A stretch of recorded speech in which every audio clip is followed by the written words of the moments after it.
Today I'm speaking to Myra, who is here for her 6-month follow-up appointment after ringing the bell. When did you ring?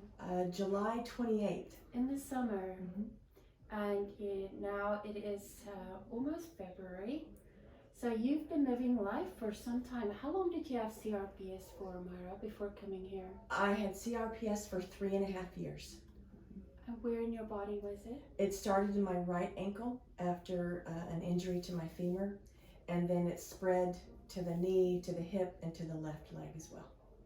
Okay. And after you went home, did you leave here with any pain? Very little. Most days was 0, but sometimes it would shoot up to a 1, which you can handle that. Yeah. A 1 is doable. Yes. Tell me about your life after going home. Well, I have the tissue in my hand because I'm going to cry. Because before, when I had CRPS, I couldn't hold my grandbabies. I have 8 of them now. And my grandmother used to do this thing where she would bounce me on her knee and sing a little song about the horsey going to town. And I couldn't do that. And that was a big deal to me.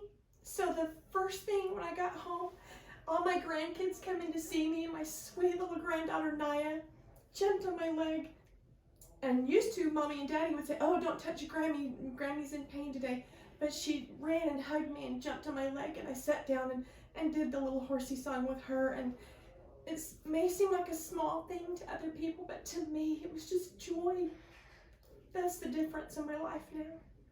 And when I look at you, you just have a glow and a joy about you. So I know you never asked for CRPS, but do you think you have more joy in your life now than you would have had if it weren't for CRPS? You know, I was thinking about that recently and what my life was like before I had CRPS. I was very active. I walked every day. I mowed the yard and a half acre with a push mower. I did all kinds of things.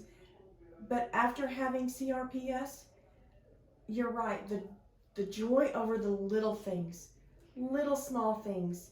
Standing up at the island to make a salad. I couldn't do that before. I was in a wheelchair. And so to be able to make dinner for my family was a big deal for me, and such joy in being able to care for others. That's who I am. That's what I do. I take care of my babies, even though they're grown. So yeah, great joy. And I don't think of it as God punishing me or causing me to slow down or anything like that. It was simply an accident. Accidents happen in life, and I have more joy and more gratitude in my life than I did before. I love that. So are you doing anything at home to keep up with treatment, or are you just living life? No, I am keeping up with treatment. It is a lifestyle change for me. So I found a chiropractor in Payson, Utah, Dr. Kyle Christensen. He does a lot of similar techniques. He doesn't do the vagus nerve thing that you do, but he does some other techniques, cranial sacral therapy. I do some emotional timeline therapy.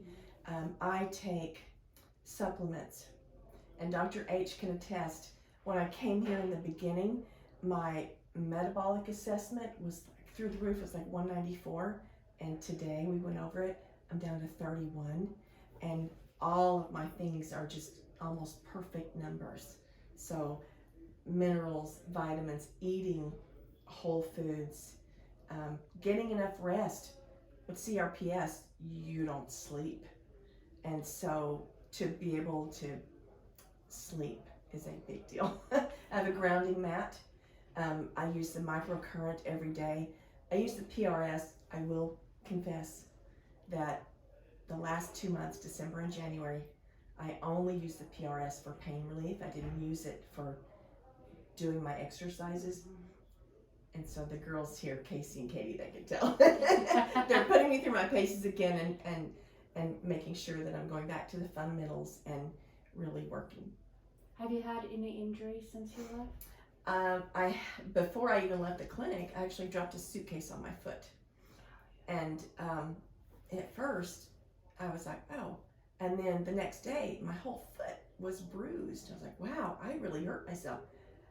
But it didn't send me into a flare. So you're gaining confidence and putting this behind you. Right, and I also had to have a surgery, a minor surgery. I actually was quite terrified of the IV. I was afraid.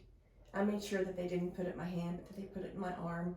And I was blessed with a wonderful nurse that was able to just one stick and it was in. And the surgery, I woke up and I didn't have a flare.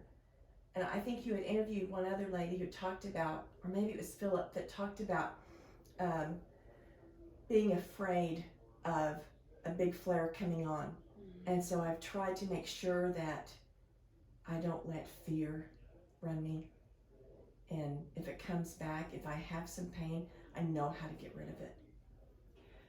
I don't know if I ever had insight if you guys had to do fundraising to come here or if you had the funds available. We had the funds available. Mm-hmm. It's still a chunk of money. Yes. It's a big gamble. Mm-hmm. Asking if you have any regrets is dumb because I think I know the answer to that. But I'm kind of putting you on the spot, Myra, but if you're looking at someone on the other side saying, I don't know if this is going to work or maybe it won't work for me and it is so much money, do you have words of advice for those people after being through the whole process? The thing that I would say would be to the things that I heard here. Trust the process. Trust the doctors. Do what they say to do. If they tell you to drink more water, there's a reason. Drink more water. If they tell you to eat more protein, eat more protein. These are all the things that Casey told me, that you told me. So being on the other side of it, it's absolutely worth it to have my life back. My husband says that he has his wife back. And yeah, it's worth it. It's worth it. You look amazing. Thank you. I feel good. This will give hope to many other people because you didn't just ring the bell. You've been living well for 6 months. Yes. And things are good. Yes. We rode bicycles. We rode motorcycles. I've done small hikes. I haven't done big hikes, but that's on my bucket list next. And you're mowing lawns. I'm mowing the lawn. Something I never aspired to do. Thank you for doing this. Thanks.